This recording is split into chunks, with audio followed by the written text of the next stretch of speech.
Donc ici on est à Beaugency, sur le site qui s'appelle donc les Rives de Beaugency, qui est géré par le Conservatoire d'espaces naturels Centre-Val de Loire. Et en fait la particularité de ce site, c'est que c'est un haut lieu de la reproduction de certaines espèces d'oiseaux emblématiques de la Loire, les mouettes rieuses, les mouettes mélanocéphales, les sternes naines et les sternes pierre-garin qui nichent sur cet îlot de sable qu'on voit juste en face.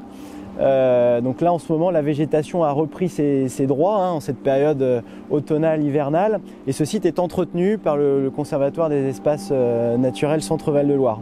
La Loire, c'est un fleuve sauvage comme on dit souvent, c'est aussi un haut lieu de passage des espèces d'oiseaux qui font des haltes migratoires. Donc on a des espèces d'oiseaux limicoles dont le petit gravelot, le dignème criard ou des chevaliers guignettes, chevaliers gambettes qui viennent se reproduire pour certains, et d'autres pour faire le plein de réserves avant de repartir sur leur route migratoire qui les emmène pour la plupart en Afrique à l'automne.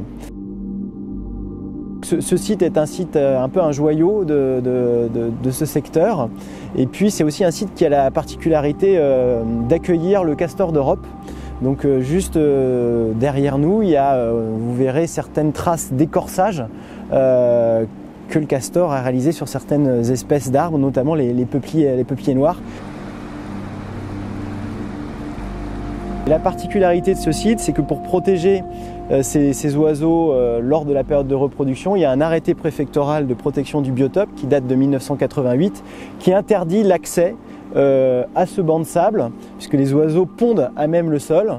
Et c'est vrai que leurs poussins sont mimétiques, donc n'importe qui ne peut pas les voir, ils se confondent très bien. Et en période de reproduction, c'est plusieurs centaines de couples qui nichent sur ce banc de sable.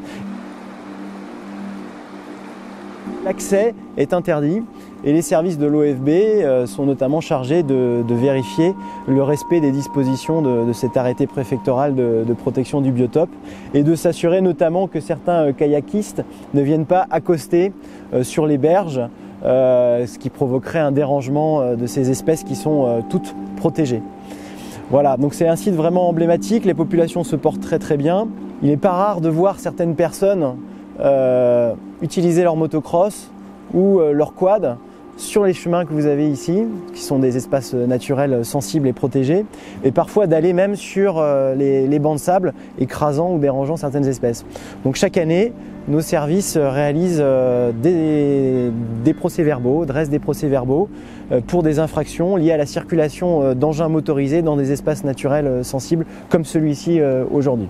Voilà. Et le moment phare, effectivement, c'est protéger la période de nidification au printemps, qui est la période la plus sensible de l'année pour ces espèces-là, et ce qui nécessite pour nous de maintenir la surveillance de manière plus accentuée à cette période de l'année.